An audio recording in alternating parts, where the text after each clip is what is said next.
All right, 365 days of horsemanship, day 18. A really good day today, actually. I'm really pleased with how everything went. I'm on a little bit of a time crunch today. I am not here at my normal time. I had to go home and come back, and I've got a friend coming for dinner, and it's all very like, oh my God, I have like 1 hour to go do the horses. Let's go. So I was quite mindful of not letting that get to me.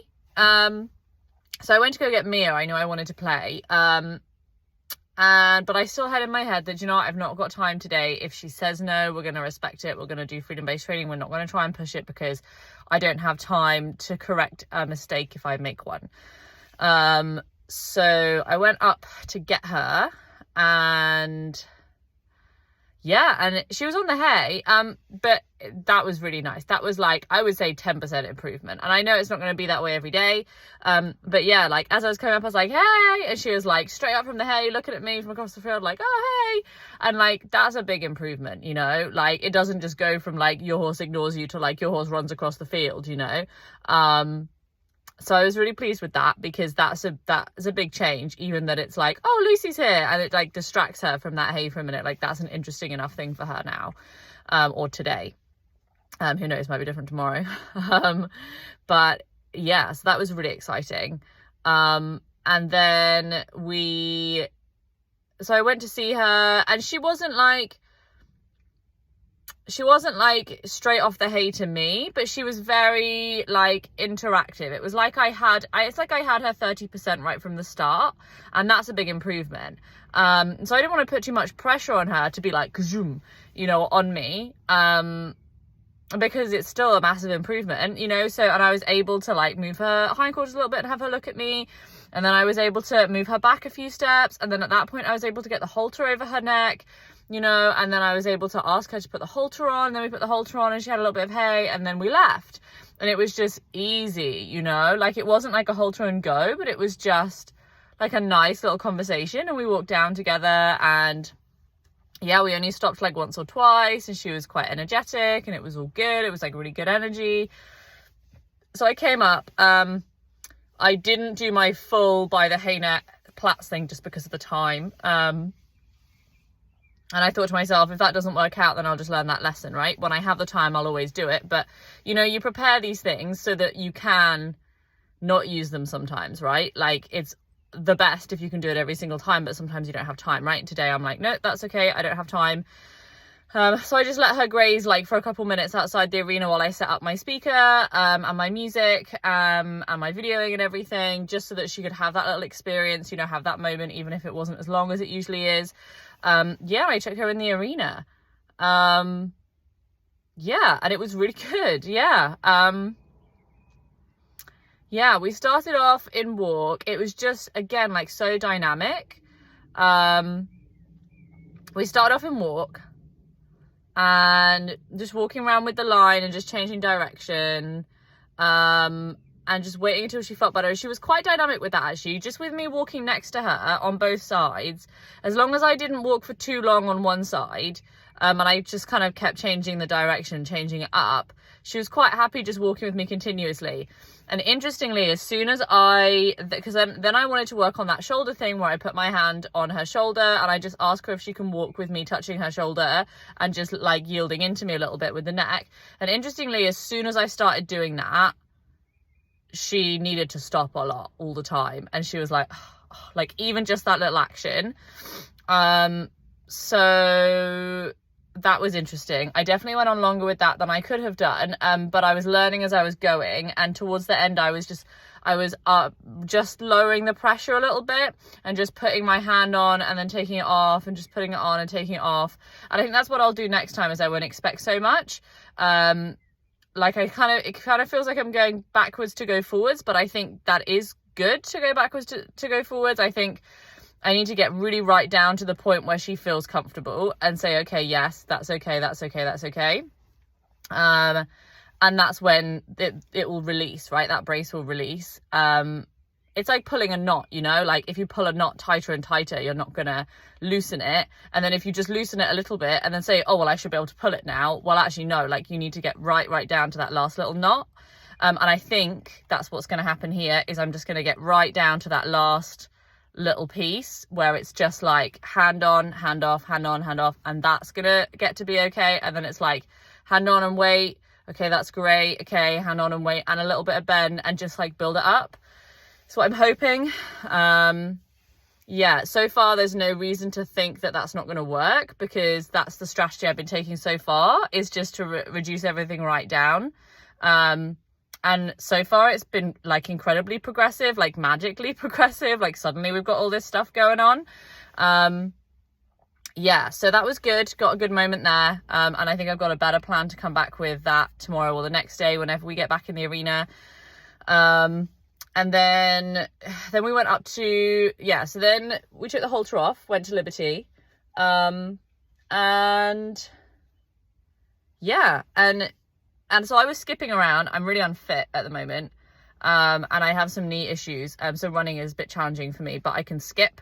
And it's definitely a good way for us to get fit, is if we're just getting fit together, running around. And it was almost a whole song, actually, continuously, that we were running around together. And just basically, I was just skipping and having her follow me. And when she came into sync with me and I felt like we were in flow together, that's when I was like relaxing, coming back to walk and having that nice moment, or even stopping if it was a really good moment for it.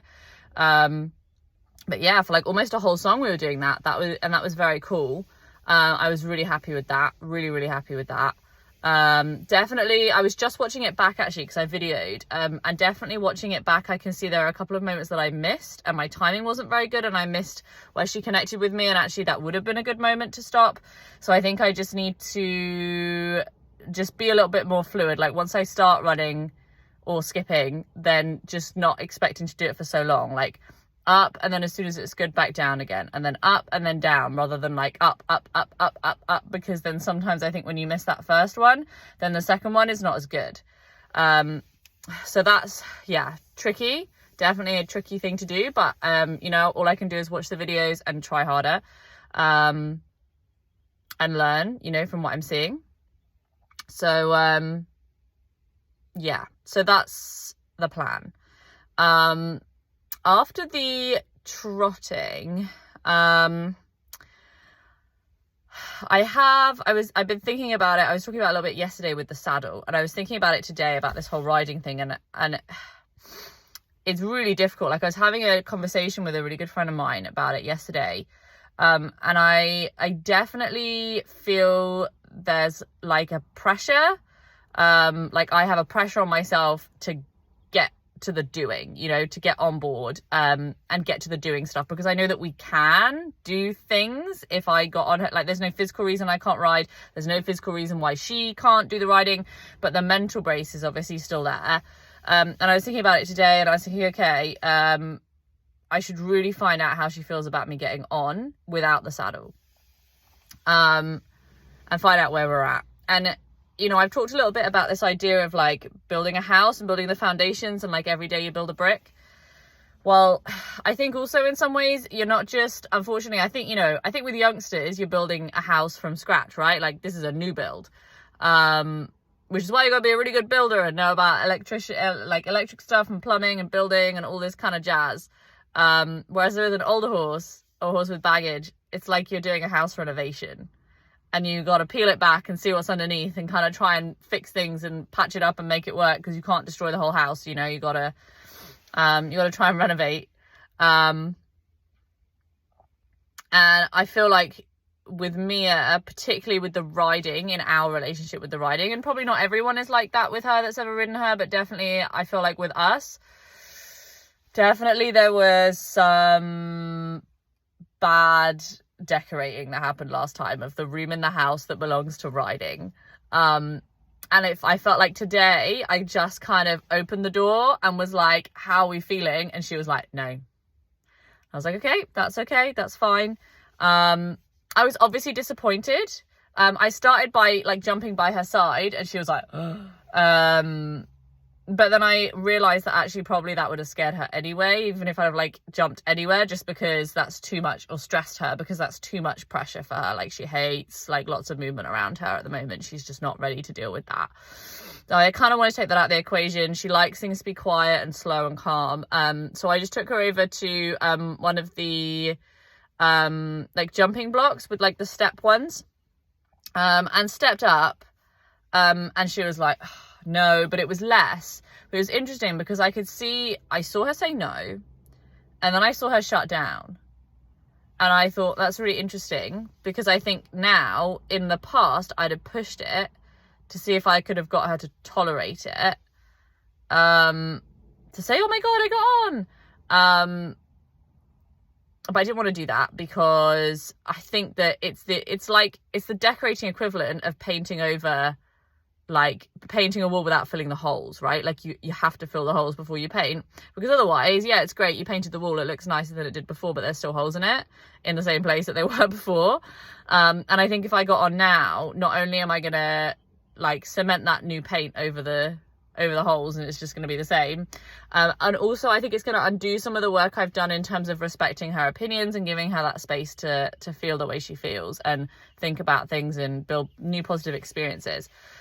So basically, I didn't get off the block, and she didn't walk so far away that she wasn't like close to me, and I basically just gave her a really good scratch, like all in her mane and like all up her neck and everywhere.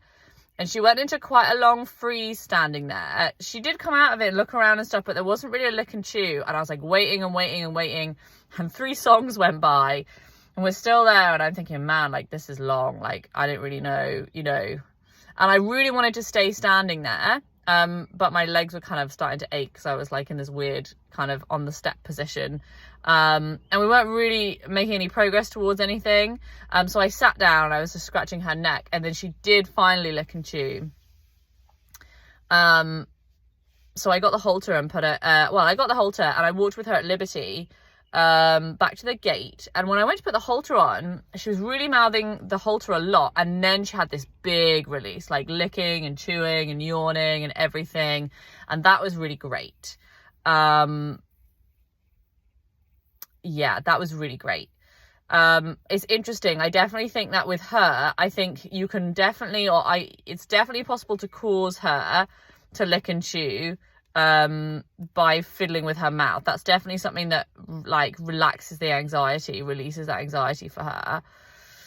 I don't really know if it sort of is a good thing to do or not. I need to have a think about it, maybe speak to some people who know more than me, about that. But that's definitely interesting. It might be something I might use again. But definitely I think we need to just start right from the beginning and create some positive associations with the mounting block. Because right now, even the concept of being at the mounting block is a bad thing. And we need to just change that. Back when I was riding her, every time I would go to get on her, there would be all this movement and she'd be walking and she'd be stressed and she'd be tight right from the moment I got on. And I would put up with it so that we could get on and get going. And like there is an argument, it's difficult because so much of the time, so many people say this, and they're absolutely valid in this opinion, that sometimes you have to go through a little bit of like the bad stuff in order to just get on with it. You know, like if you want to get on and go and ride, which isn't really a problem, you need to get through this difficult bit first, which I do agree with to a certain extent. But I also, I suppose, blindly optimistic that I'll be able to sort this out by using this conversational strategy where I can like give her time to express and like go through things like step by step rather than trying to skip things to go around and come back again. Because, you know, so far it's going very well. You know, when I think about where I was 2 weeks ago, I didn't think I'd be able to have a session like this today. And every day I think the sessions, you know, when I'm doing them are getting better. And I'm definitely feeling like more motivated to have more consistency, and I'm really excited to come back tomorrow and the next day, and I'm really hoping I'll be able to find time tomorrow even though I'm really busy. So yeah, so I think that's good. Definitely, I think that's good. So I don't know, we'll see. We're going to see at the end of the day, if in 2 weeks time we're not making progress, then I guess we look again, right?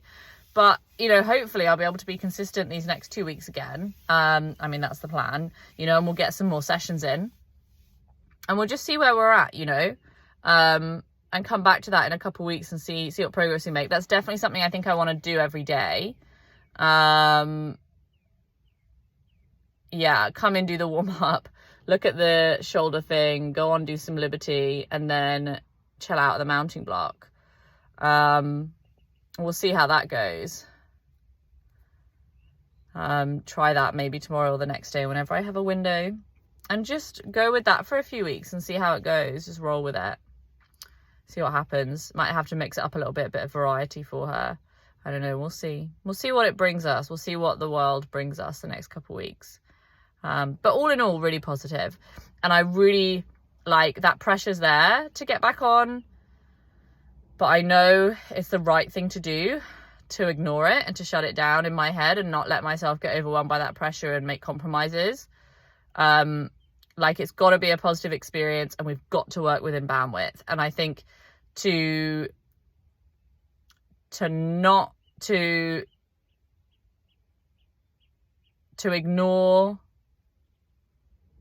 to close my ears to her in order to get on, I think is firstly not working within her bandwidth, and secondly I think is not going to be a positive experience. And I just think that that's really important right now, because that's been so powerful. So yeah, keep trying to work towards it, keep pushing the boundaries, but stay within that good space, hopefully. Yeah, so we'll see how it goes. We'll reevaluate in a couple of weeks, maybe make a new plan, but I think for now, I think another couple of weeks, you know, grace time is fine for now, and then we can reevaluate. And if we're making progress, I think we keep going. Yeah, 2 weeks is not the time when I change my mind and, you know, start throwing saddles on. But yeah, it's just I think I need that in my mind, just to say, don't think about it, don't let it stress you out, you know. So yeah, then I went to see Lawrence. It was just literally brief, because yeah, and this has got to be brief because I really got to go. Yeah, I just went to see Lawrence, and yeah, he was good. I just gave him some scratches, played a little bit with like not itching him for too long. I watched a really cool video by Elsa on her Patreon last week about the itching dilemma, and it was really great. So I kind of played with a little bit of that. And then we looked at putting the halter on, feeling good about putting the halter on, which he wasn't feeling good about it. And then I put it on, gave him some scratches, waited for a good moment, took it off and left. So that was a good experience, a good little brick. I don't feel like things are going as well with Lawrence as they are with Mia. And I definitely don't have as good of a plan with him. I definitely feel like I'm still wobbling around in the dark. I don't really know what I'm doing. But Elsa's coming soon, and I think that will really help to get some goals and to really push myself with her and try to engage with him a little bit more, and find those ways and get a plan together. So yeah.